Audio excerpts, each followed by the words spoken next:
Hello everyone, welcome to all. LN classes के platform पर एक बार फिर से आप सभी का बहुत बहुत स्वागत है।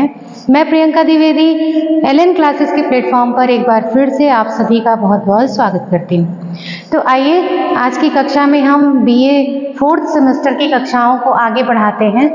अभी तक हम लोगों ने पिछली कक्षाओं में घर क्या है, घर और मकान में अंतर क्या है और घर बनाने के लिए हमें किन किन बातों पर विशेष प्रकार से ध्यान देना पड़ता है जो गृह निर्माण को प्रभावित करती हैं। अब तक इन तथ्यों पर हम लोगों ने बात कर ली है।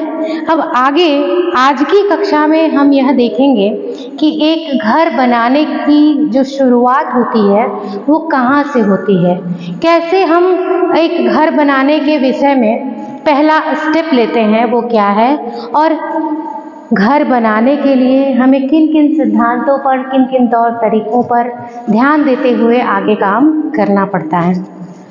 तो तौर तरीके, सिद्धांत, विधियां, नियम, इन सब को जानने से पहले हमें सबसे पहले ये समझना जरूरी है कि जो घर हम बनाने जा रहे हैं वो हमारी कल्पनाओं का संसार होता है।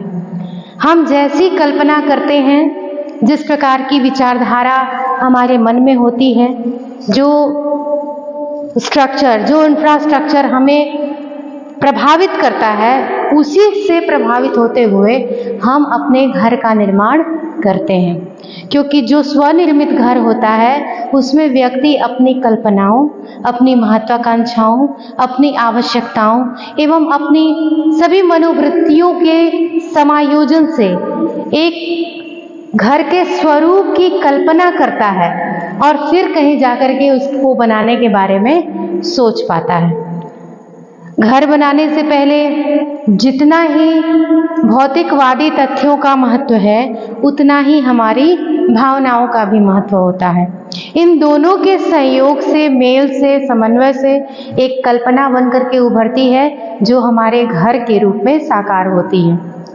तो उस घर को जो हमें हमारे जीवन में एक ही बार बनवाना है, घर रोज रोज तो बनता नहीं। व्यक्ति अपने जीवन में एक बार अपनी पसंद से खूबसूरत, अपनी इच्छाओं का घर बनाता है।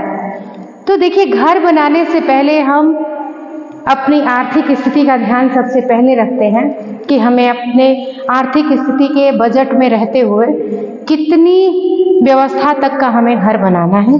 सबसे पहले ये बात महत्वपूर्ण हो जाती है। दूसरी बात, हम अपनी महत्वाकांक्षा, अपनी इच्छा, अपनी आवश्यकता के हिसाब से जैसे घर की कल्पना करते हैं वैसा घर बनाने से पहले हमें उससे जुड़े हुए प्रत्येक तत्वों की, जो सारे तथ्य हैं उन सब की जानकारी भली प्रकार ले लेनी चाहिए। जैसे घर का डिज़ाइन कैसा होगा, घर का नक्शा कैसा होगा, घर में कितने कमरे होंगे, घर के बाहर जो आउटर एरिया है उसमें कितना स्पेस होगा, घर में कितने बाथरूम्स होंगे, घर का किचन, घर का बेडरूम, घर का अतिथि कक्ष, घर का स्टडी रूम, इन सारी व्यवस्थाओं के बेहतर तालमेल के लिए हम पहले घर के नक्शे के बारे में सोचते हैं, उसकी बनावट के बारे में सोचते हैं। बाहर से घर कैसा दिखना चाहिए उसकी हम पहले ही कल्पना करते हैं और फिर उसी के आधार पर हम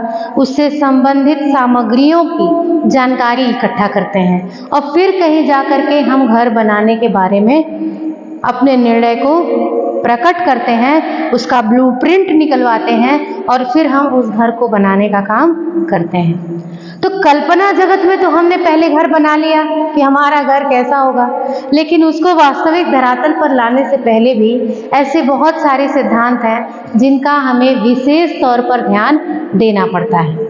जैसे आज के समय के पर्यावरण को देखते हुए सबसे इम्पोर्टेंट तो यह हो जाता है कि जब हम अपने घर को बना रहे हैं तो वहाँ पर हमें ऐसा पर्यावरण प्राप्त हो, ऐसी प्राकृतिक दशाएं प्राप्त हो जहाँ से हमारे स्वास्थ्य पर कोई बुरा इफेक्ट ना पड़े। जैसे उदाहरण के लिए, अगर आपको शहर में घर बनवाना है तो आप फिर भी यह प्रयास करेंगे कि हम ऐसे स्थान पर घर बनवाएं जहां पर पर्यावरणीय प्रदूषण जो है वो बिल्कुल न हो, क्योंकि पर्यावरणीय प्रदूषणीय क्षेत्र में घर बनवा करके बीमारियों को न्योता देने का काम तो कोई भी नहीं करना चाहेगा। और जैसा कि हम सभी को पता है कि हमारे वायुमंडल का यह जो असंतुलन है, ये बहुत सारी बीमारियों को जन्म दे रहा है। कोविड के आ जाने से थोड़ी सी राहत तो हुई, कैसे? सब कुछ ठप हुआ, सारे प्रोग्राम्स ठप हुए, तो जो पर्यावरण का प्रदूषण था वो थोड़ा थोड़ा कम हुआ। लेकिन एक बार फिर जिंदगी अपने ढर्रे पे चल रही है, ऐसे ही अंधी दौड़ में लोग दौड़ रहे हैं और हमारी आधुनिकता की इस अंधी दौड़ में हमारा पर्यावरण बहुत सारी कीमतें चुका रहा है, जिसका शिकार कौन हो रहा है? हम और आप हो रहे हैं। तो सबसे पहले घर बनवाते समय हमें यह ध्यान देना चाहिए कि हमें जिस स्थान पर अपना घर बनवाना है वो स्थान कैसा होना चाहिए।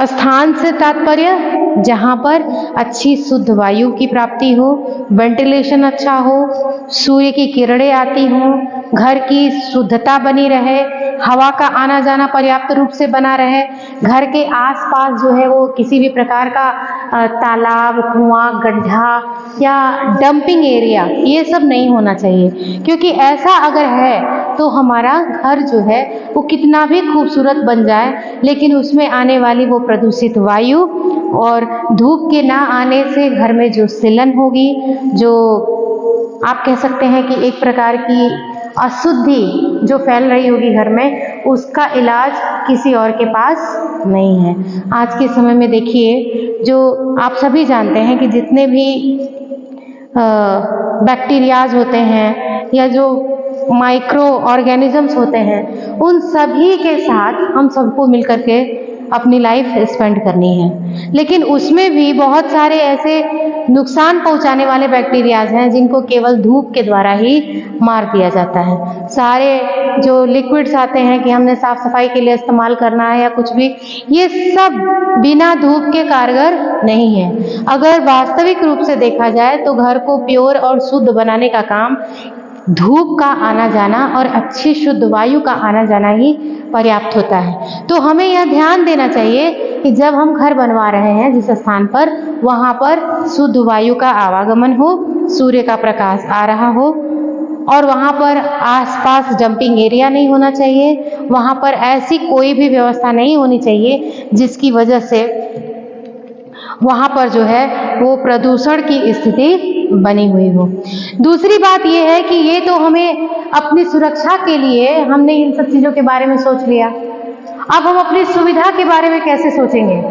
हमें यह भी देखना है कि अपने स्वास्थ्य की सुरक्षा के साथ साथ हमें स्कूल, अस्पताल, बाजार, ये जो हमारी बेसिक आवश्यकताएं होती हैं, इनकी पूर्ति के लिए भी हमें बहुत ज़्यादा दूर जाने की ज़रूरत ना पड़े। कम दूरी पर ही हमें अगर सारी व्यवस्थाएं मिलेंगी तो हमारे लिए सुविधा होगी और हमारा खर्च भी कम होगा, हमारी आवश्यकता की पूर्ति समय पर और उपयुक्त तरीके से हो पाएगी। तो ये बातें हमें ध्यान में रखनी पड़ती हैं। दूसरी बात है आपका भूमि का चयन। भूमि का चयन, भूमि के चयन का अर्थ यह है कि जब हम जिस स्थान का चयन कर लिए, यहाँ फला जगह पर हमको घर बनवाना है। वैसे तो हम सभी जानते हैं कि पृथ्वी पर प्रत्येक स्थान की जो मिट्टी होती है वो बिल्कुल एक जैसी नहीं होती है। मिट्टियों में डिफरेंस पाया जाता है, कहीं पथरीली है, कहीं ककरीली है, कहीं पर चिकनी है, कहीं रेतीली है। तो ऐसी मिट्टियों में कौन सी मिट्टी में घर बनाना सबसे बेहतर होता है? तो वो है पथरीली मिट्टी। पथरीली मिट्टी में नींव खोदकर घर बनाना बेहतर होता है, क्योंकि ये जो है इसमें पानी का स्टोरेज नहीं होता है और पानी जो है वो श्रिंक करके नीचे ज़मीन में बहुत नीचे चला जाता है, और जो नींव होती है उसमें सिलन नहीं आती है, उसमें कमजोरी नहीं आती है, वो मजबूती के साथ पकड़े हुए रहती है। साथ ही साथ ये जो है घर को बहुत कह सकते हैं कि जब कुछ विशेष वातावरण में घर को गर्म रखती है, सीलन उत्पन्न नहीं होने देती। तो कुल देखा जाए कि सारे पैरामीटर्स पर अगर मापा जाए तो सबसे जो बेस्ट टाइप ऑफ मड है, बेस्ट टाइप ऑफ फील्ड है बनाने के लिए घर, तो वो है पथरीली मिट्टी। सेकंड नंबर पे आती है कंकरीली मिट्टी भी बिल्कुल वैसी ही है। जहाँ पर घर बनाना हमारे लिए बहुत अच्छा होता है। दूसरे नंबर पर आती है चिकनी मिट्टी। अब चिकनी मिट्टी में भी घर बनाना तो ठीक है, लेकिन उसकी कुछ कमियां हैं, जैसे कि उसमें सीलन ज़्यादा होगी और उसमें गहराई तक हमें क्या करना पड़ता है, हमें नींव को खोदना पड़ता है, तब जाकर के वहाँ पर मजबूत घर बनता है। रेतीली मिट्टी में भी घर अच्छा बनता है, लेकिन इसकी नींव हमें और गहराई तक खोदनी पड़ती है, क्योंकि रेत जो है वो पानी का एब्जॉर्प्शन तो कर लेती है, बारिश का पानी वहाँ पर रुक नहीं पाता है, घर अच्छा रहता है, पर्यावरण ठीक रहता है, लेकिन इसकी नींव हमें गहरी खोदनी पड़ती है, जिसकी वजह से खर्चा अधिक हो जाता है। ककरीली के बारे में मैंने आपको बताया ही कि ये एक बेस्ट ऑप्शन है। चूना और मैग्नीशियम युक्त स्थान पर भी हम उस मिट्टी में भी हम अच्छे तरीके से घर बना सकते हैं, वो भी हमारे लिए ठीक होती है। हाँ, बनाई गई मिट्टी का आशय यह है कि जैसे डंप एरिया में जब कूड़ा कचरा डंप करके इकट्ठा करके और उस खड्डे को पाट करके और ज़मीन बनाई जा रही है, तो उस स्थान पर घर बनाने से बचना चाहिए, क्योंकि उस एरिया का कोई भरोसा नहीं है कि वो कब जो है वो नीचे धंस जाएगी। तो ऐसी परिस्थिति में उस स्थान पर घर बनाना सेफ नहीं होता है। ये दूसरा पॉइंट था कि आपको घर बनाने के लिए भूमि किस प्रकार से चयन करनी है। अब हमने स्थान का चयन कर लिया, फिर हमने भूमि भी देख ली कि इसमें से किस टाइप की है। जिस टाइप की होगी उस हिसाब से हमें अपनी तैयारी करनी पड़ेगी, यानी कि अगर हम रेतीली में बना रहे हैं तो हम अपना खर्च की व्यवस्था देख लेंगे, क्योंकि उसमें नींव गहरी खोदनी पड़ेगी और खर्च अधिक लगेगा। अब हम बात करते हैं दिशा विन्यास की। दिशा विन्यास से मेरा तात्पर्य यह है कि घर बनाते समय इस बात का ध्यान रखा जाता है कि घर में सूर्य की रोशनी पर्याप्त आए और धूप आए और एक तरफ से आ रही है, पूरे घर में सूर्य का प्रकाश जा रहा है, वेंटिलेशन अच्छा है। मतलब ये है कि सूर्य का प्रकाश जो है वो घर के अंदर इंटर करे। एक कहा जाता है कि अगर घर के आंगन तक सूर्य की धूप आ रही है तो इसका मतलब है कि उसने पूरे घर को प्योर कर लिया है, घर का आंगन बिल्कुल मिड में होता है। और अगर ऐसी व्यवस्था है कि खिड़कियों से, रोशनदान से और अच्छी तरीके से वेंटिलेटेड हाउस में पूरी तरीके से सूर्य का प्रकाश आ रहा है और अच्छी तरीके से वेंटिलेशन हो रहा है, तो वो घर परफेक्ट माना जाता है। तो दिशा विन्यास का ध्यान रखना चाहिए। अब जैसे मान लीजिए कि अगर किसी ने घर बनवाया और उसने उत्तर मुखी घर बनवा रखा है, जिसमें 3 साइड से उसने अपने घर को बिल्कुल कॉम्पैक्ट बना लिया। कॉम्पैक्ट बना लेने से क्या होगा कि 3 तरफ से ना तो पूरब से सूर्य की धूप आ रही है, ना पश्चिम से आ रही है, ना दक्षिण की तरफ से आ रही है, तो उसका जो घर है ना वो कैसा हो जाएगा, उसमें बिल्कुल कृत्रिम उजाला, कृत्रिम लाइट, कृत्रिम तरीके का वेंटिलेशन ये सब होगा, तो वो घर जो है उतना शुद्ध नहीं होगा, उतना अच्छा नहीं होगा। क्योंकि भाई सबकी आर्थिक स्थिति एक जैसी नहीं होती है कि घर बहुत बड़ा बना रहे, एक तो घर छोटा बन रहा है, ऊपर से हमने ऐसा चयन कर लिया कि हमने उसके दिशा विन्यास का ध्यान नहीं रखा और हमने घर को बिल्कुल कॉम्पैक्ट बना लिया, तो ऐसी स्थिति में उसको सही नहीं माना जाता है। कुल मिलाकर के वेंटिलेशन और सूर्य के प्रकाश का विशेष ध्यान देना चाहिए, ताकि घर में शुद्ध हवा का आवागमन और प्रकाश का आवागमन बना रहे। अब घर की बनावट की बात कर लेते हैं। अब यहाँ तक तो हम लोगों ने सोच लिया, उस बात पे हमने डिस्कशन कर लिया और उसका ऑप्शन ढूंढा, उस तरीके से हमने अपने घर के डिजाइन को सेट कर लिया। अब आगे आते हैं कि घर की बनावट में कौन कौन सी चीजें होती हैं जिसपे हमें ध्यान देने की जरूरत होती है। आने वाले समय में जब भी आप अपना घर बनवाएंगे तो आप भी इन सारी बातों पर अपना ध्यान दीजिएगा, कहीं कोई चीज मिस ना हो जाए। जैसे घर की नींव के बारे में बात करें तो हमेशा नींव को थोड़ी गहरी ही खुदवाना चाहिए। जो घर की किनारे जो सबसे आउटर दीवार होती है ना, वो चौड़ी होती है और मजबूत होती है, क्योंकि पूरे के पूरे छत का जो भार होता है वो उस दीवार पर रहता है। तो उस दीवार को बहुत मजबूती के साथ बनाना है, इसलिए नींव को गहरी और चौड़ी बनाना चाहिए। कुर्सी या मंच जिस पर घर बनता है, अब मतलब जो नींव खोद दी गई है उसमें जो भरावन कर दिया गया है, उसके बाद एक प्लेटफॉर्म बनता है, उसी के ऊपर जो है वो कमरों का सेटिंग होती है। कमरों का जितने भी घर के क्षेत्र हैं उन सभी क्षेत्रों का आयोजन उसी कुर्सी या मंच पर किया जाता है। तो उसके नींव के बाद फिर हम मंच की तरफ देख लेते हैं। मंच का आशय है कि कुर्सी एक बराबर हो जानी चाहिए। ऐसा नहीं है कि घर के एक क्षेत्र में वो कुर्सी ऊंची है, दूसरी तरफ एकदम नीची है, तो ऊपर नीचे बना हुआ है, तो घर में एडजस्टमेंट करना थोड़ा दिक्कत का काम हो जाता है। ऐसे में बिल्कुल बराबर रखना अच्छा होता है। खुला स्थान, घर में खुले स्थान का, घर के सामने खुले स्थान का होना बहुत महत्वपूर्ण है, क्योंकि अगर घर के सामने खुला स्थान नहीं है तो आप कह सकते हैं कि बिल्कुल डिब्बे जैसा घर बना लेने से उसमें कुछ समय के बाद घुटन सी महसूस होने लगती है। आजकल तो शहरों में भी जिन बिल्डिंग्स का, जिन फ्लैट्स का रजिस्ट्रेशन हो रहा है, जिनको बनाया जा रहा है, उनको अथॉरिटी की तरफ से परमिशन भी तभी मिलती है जब उनके घर के सामने थोड़ी सी खुले स्थान की व्यवस्था हो। जो घर का डिजाइन है उसमें थोड़े से खुले स्थान का होना उचित होता है, ताकि घर से निकल करके थोड़ी जगह हो। अब जैसे मान लीजिए शहरों में लोग घर बनवाते हैं तो सड़क से घर की जो दूरी है, जैसे बिल्कुल फ्रंट पे अगर घर है तो उससे कम से कम 15 फीट के अंदर ही घर का होना चाहिए। सड़क से घर के बीच की दूरी जो है वो 15 फीट से कम नहीं होनी चाहिए। वहीं अगर गलियों में घर है तो कम से कम 8 से 9 फीट या 10 फीट उतनी दूरी होनी चाहिए। ऐसे क्या होता है कि घर का जो मेंबर है, जब जैसे मान लीजिए कि निकलना, आवक जो होती है वो सेफ होती है। सड़क के किनारे घर बना हुआ है और अगर वहां पर स्थान पर्याप्त नहीं है तो थोड़ी सी दिक्कत होती है।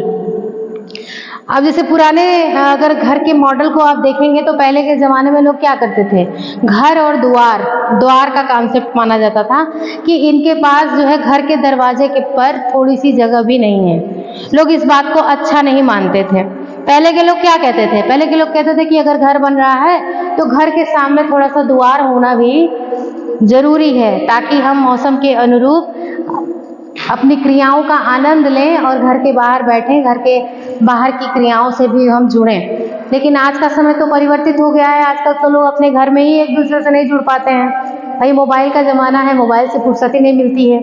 घर में बैठ करके एक ही कमरे में 2 लोग मोबाइल चला रहे हैं, लेकिन घंटों एक साथ बैठे होते हैं पर एक दूसरे से बात नहीं कर पाते हैं। ये बात और है, पहले का समय कुछ और था। लेकिन वास्तविकता यही है कि हमें हर प्रकार की क्रियाओं का आनंद लेना चाहिए। मोबाइल भी जरूरी है, हमारी टेक्नोलॉजी भी जरूरी है, लेकिन हमारी परंपरा भी आवश्यक है। परंपरा भी हमारे लिए बहुत लाभकारी पद्धतियों को लेकर के आई है और शुरू से ये जरूरी नहीं है कि हर परंपरा का केवल उल्टा ही मतलब निकलता है, हर चीज उल्टी ही चीज़ों से जुड़ी है, ऐसा जरूरी नहीं है। सब कुछ जो इतने वर्षों से, इतने सालों से, इतनी पीढ़ियों से होता चला आया है तो जरूर उसमें कोई अच्छी बात है, तभी वो चीज़ हमारे साथ अब तक जुड़ी हुई है। तो ये चीज़ आपने समझा कि आपका जो घर है उसके सामने थोड़े से खुले स्थान की हमें व्यवस्था करनी ही चाहिए। वो घर को आकर्षक बनाता है, घर की सुविधा के लिए अच्छा माना जाता है। अब घर की फर्श की बात करें तो आजकल तो सभी लोगों को पता है कि घर की फर्श में हम टाइल्स का इस्तेमाल करते हैं, हम जो पत्थर होते हैं पत्थर का इस्तेमाल करते हैं। उससे क्या होता है कि पानी जो है वो फर्श पे सोखता नहीं है और साफ सफाई करने में आसानी हो जाती है। और जब पहले के समय में जब मिट्टी के घर हुआ करते थे तो उसकी गोबर से, मिट्टी से लिपाई की जाती थी, फिर भी वो घर जो है थोड़ा सा पानी गिर जाता था तो वहाँ पर फिसलन बन जाती थी, तमाम तरीके की समस्याएं थी, साफ सफाई में भी बहुत दिक्कत हुआ करती थी। लेकिन अभी ये चीज़ें बदल गई हैं और सेफ भी हो गई हैं। और अब लोग जो हैं घर के फर्श को सुंदर बनाने के लिए, साफ सुथरा बनाने के लिए, सुविधा युक्त बनाने के लिए टाइल्स, पत्थर, मोज़ेक, इन सब चीज़ों का इस्तेमाल कर रहे हैं। अब बात करते हैं दीवारों की। तो घर में 2 प्रकार की दीवारें पाई जाती हैं। एक होती है आउटर दीवारें, जो बाहरी दीवारें होती हैं, जो घर को मजबूत बनाती हैं और जिनके ऊपर घर के पूरी छत का पूरा भार टिका हुआ होता है। दूसरा तरीका होता है पर्दे वाली, यानी घर के अंदर जो दीवारें हैं जो एक कमरे से दूसरे कमरे के अंतराल को स्पष्ट करती हैं, यानी बांटती हैं, सारे एरियाज को एक दूसरे से बांटने वाली जो पतली पतली दीवारें होती हैं एक एक ईंटे की, वो क्या है, वो पर्दे वाली दीवारें हैं। इन दोनों प्रकार की दीवारों को मिलाकर के ही घर का निर्माण कंप्लीट होता है। अब बात कर ले छत, तो पहले के समय में तो ईंट की छत बना करती थी, फिर क्या बोलते हैं धीरे धीरे परिवर्तन हुआ और जो गिट्टी होती है, गिट्टी, सीमेंट, बालू, इन सबको मिक्स करके बिल्कुल जमावटी छत बनाई जा रही है, जो काफ़ी मजबूत भी है और बहुत अच्छी भी है। छत बनाते समय केवल एक बात का ध्यान देना चाहिए कि छत जितनी ऊंचाई पर है उसी के साथ साथ ढलान युक्त भी होनी चाहिए, ताकि छत पर जो गिरने वाला पानी है वो आसानी से छत से नीचे चला जाए। अगर छत से नीचे नहीं जाएगा तो वो उस छत को नुकसान पहुंचाएगा और धीरे धीरे समय बीतने के साथ साथ छत में सिलन लगेगी या फिर छत से पानी टपकना भी शुरू हो जाएगा। सीढ़ी की बात करें तो सीढ़ियों का हम लोगों को पता ही है कि सीढ़ी हमें बहुत ज़्यादा ऊंची, एकदम खड़ी सीढ़ी नहीं बनानी है। हमें थोड़ा ऐसे करना है कि 10 सीढ़ी के 10 स्टेप्स के साथ साथ के स्लॉट के साथ ही हमें सीढ़ी बनानी चाहिए। जैसे हम देखते हैं कि एक घर में जब छत पे जाने की बात होती है तो उसको 10 सीढ़ी इधर, 10 सीढ़ी इधर ऐसे करके बनता है, 2 शिफ्ट में बनता है, वो ज़्यादा बेहतर होता है। अगर एक ही तरीके से सीढ़ी को बनाया जाए तो वो स्थान भी अधिक लेंगे और चढ़ने में तकलीफ भी होगी, उसमें मेहनत भी अधिक करनी होगी। पहले बनती थी सीढ़ियाँ ऐसी, लेकिन अब ऐसा नहीं है। अब स्थान भी कम लगता है और 2 शिफ्ट में, 2 भागों में बांट करके सीढ़ी को बनाया जाता है। सीढ़ी पर प्रकाश का विशेष ध्यान होना चाहिए ताकि वहाँ पर उतरने चढ़ने वाले लोगों को कभी भी प्रकाश की वजह से गिरने जैसी समस्या का सामना न करना पड़े। दरवाजा, खिड़की और संवातन हम सभी जानते हैं। आजकल तो फैशन ऐसा है, टेक्नोलॉजी ऐसी है कि विभिन्न प्रकार की टेक्नोलॉजी युक्त दरवाजों का प्रयोग किया जाता है, खिड़की का प्रयोग किया जाता है। लेकिन खिड़की में भी तमाम तरीके की वैरायटीज आ गई हैं, कुछ फ्रेंच आ गई हैं, कुछ इटालियन आ गई हैं, कुछ इंडियन आ गई हैं, बहुत सारी हैं जिनको हम अपनी आर्थिक स्थिति, अपनी सुविधा, अपनी आवश्यकता के अनुसार अपने घर में बनवाते हैं। उन सभी का होना, खिड़की का होना भी बहुत ज़रूरी है। लकड़ी का चयन करते समय भी हमें ध्यान रखना चाहिए कि मजबूत लकड़ियों का भी हमें प्रयोग करना चाहिए। तो अब देखिए, अब ये चीज़ आपने समझ ली कि एक घर को बनाते समय किन किन बातों को हमें विशेष तौर पर ध्यान देना होता है। अब 2 बातें और मैं आपके साथ करना चाहूँगी कि घर में जब हम घर बनाते हैं ना तो विभिन्न प्रकार के आवासीय क्षेत्रों को भी बना लेते हैं। ठीक है, घर में हम क्या करते हैं, घर को बनाते समय हम लोग विभिन्न गृह क्षेत्र, गृह के जो काम करने के क्षेत्र हैं उनको हम बना लेते हैं। जैसे कि गृह योजना के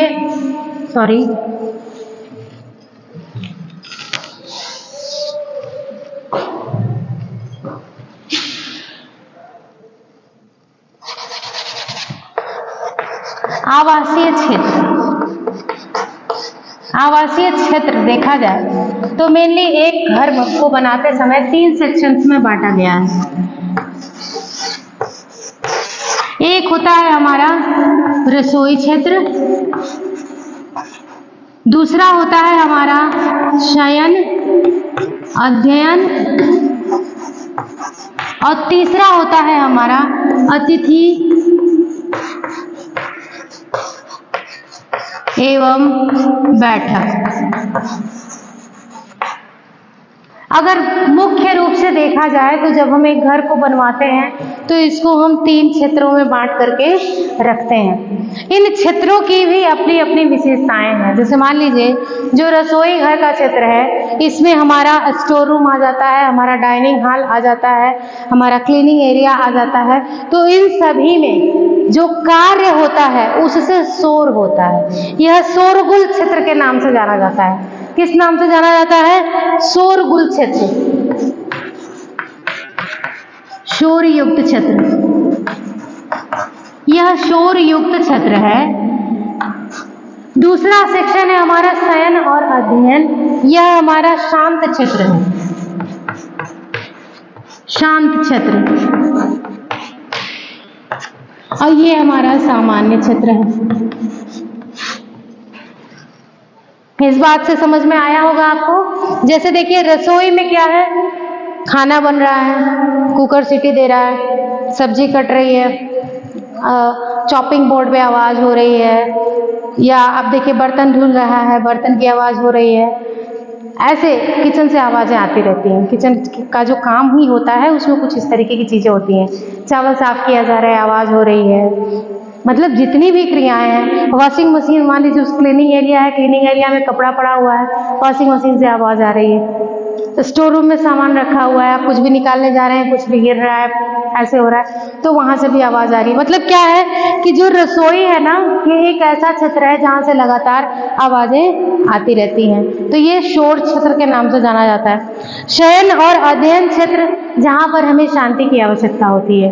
नींद भी हमें तभी आएगी जब बिल्कुल वातावरण शांत होगा, और हम अध्ययन भी तभी कर सकते हैं जब वहाँ का वातावरण शांत होगा।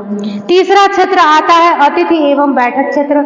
यह सामान्य क्षेत्र है। इसमें समय के साथ साथ कभी कभी क्या होता है, शोर होता है और कभी कभी बिल्कुल शांति बनी रहती है। तो 3 क्षेत्रों में आप देख सकते हैं कि आपका घर बटा हुआ है। आप अपने घर में भी देखेंगे तो 3 क्षेत्रों में ही, 3 ग्रुप्स में ही आपके घर को बांटा जा सकता है। तो ये चीज़ थी जो आपके सिलेबस में थी। और अब आपके सिलेबस में एक बात और कही गई है कि विभिन्न प्रकार के जो समूह होते हैं। अब जैसे समूह का मतलब क्या, विभिन्न प्रकार के वर्ग, जैसे कि सामान्य वर्ग,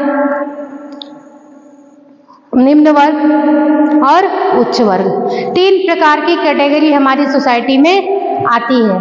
जैसे एक लोग जो सामान्य होते हैं, जो अपनी जीवन में अपना कमाते हैं, खाते हैं, बहुत ज़्यादा बचत भी नहीं कर पाते हैं, लेकिन उनकी ज़िंदगी अच्छी प्रकार से चल जाती है। वही देखिए जो निम्न वर्ग के लोग हैं, उनके लिए और दिक्कत है। वो अपने जीवन में अपनी दैनिक दिनचर्या के हिसाब से कमाते खाते हैं, कभी कभी स्थान परिवर्तन करते हैं, मतलब इस तरीके की उनकी ज़िंदगी चलती है। उच्च वर्ग जो है, जो धनाढ्य वर्ग है, वो बहुत अच्छे पैसों का उनके पास एबंडेंस है और वो जैसा चाहे वैसे अपनी लाइफ को एंजॉय करते हैं। तो तीनों प्रकार के घर के लोग, तीनों प्रकार के जो लोग हैं, उनके घरों के निर्माण के लिए 3 कैटेगरी की व्यवस्था भी हमारे मार्केट में अवेलेबल होती है। जब आप मार्केट में अपने घर को बनाने से संबंधित उपकरणों को खरीदने जाते हैं, तो वहाँ पर इन 3 कैटेगरी के हिसाब से आपको वस्तुएं देखने को मिलती हैं। तो आपको अपने हिसाब से, अपनी आवश्यकता और अपनी बजट के अकॉर्डिंग अपने सामान का चयन करना है। घर बनाते समय कभी भी उच्च वर्ग को या फिर किसी भी एक वर्ग को दूसरे वर्ग की व्यवस्था के हिसाब से अपने आप को जो कहते हैं कि उस अट्रैक्शन में जाकर के अपने बजट को बिगाड़ना नहीं चाहिए। घर के आयोजन के लिए सबसे ज़्यादा इम्पोर्टेंट है कि आप अपनी बजट के हिसाब से काम करें। जब आप अपना घर बजट में बनाएंगे तो ही आप खुश रह सकते हैं। कभी भी ऐसा निर्णय नहीं लेना चाहिए कि एक आलीशान घर बनवाने के लिए हमने अपने जो बहुमूल्य वस्तुएं हैं या बहुमूल्य जो हमारे जीवन की बहुमूल्य हमारे जीवन की जो चीज़ें हैं, उनके साथ हमें किसी भी प्रकार का सौदा नहीं करना चाहिए। हमें किसी प्रकार के कर्ज, किसी प्रकार के उधार, इन सब चक्करों में नहीं पड़ना चाहिए और अपने बजट को बहुत अच्छी तरीके से बैलेंस करके, और जो कहा जाता है ना, एक सामान्य कहावत कही जाती है कि व्यक्ति की चादर जितनी लंबी हो, उसे पैर भी उसी के अनुसार फैलाना चाहिए। किसी दूसरे का ऊंचा माथा देखकर अपना सर नहीं फोड़ना चाहिए। इस बात का ध्यान देते हुए जब आप अपने जीवन में अपने कार्यों को करेंगे तो आप निश्चित रूप से सुख, सौभाग्य, समृद्धि, इन सब चीज़ों को अच्छी प्रकार से प्राप्त कर पाएंगे। तो अभी देखिए ये आपका 2nd चैप्टर भी आज कंप्लीट हो गया है और अपने सिलेबस को आप अच्छी तरीके से तैयार करिए। अगर कोई टॉपिक आपको समझ में नहीं आता है तो आप मुझे कमेंट में बताइए, मैं उस पर आपको वीडियो बना करके ज़रूर समझाऊंगी। और अगर मेरी वीडियोज़ अच्छी लग रही हैं तो प्लीज़ इनको लाइक कीजिए, शेयर कीजिए और इसका लाभ खुद भी उठाइए और दूसरों तक भी मेरे मैसेज को पहुँचाइए। Thank you, thanks for watching.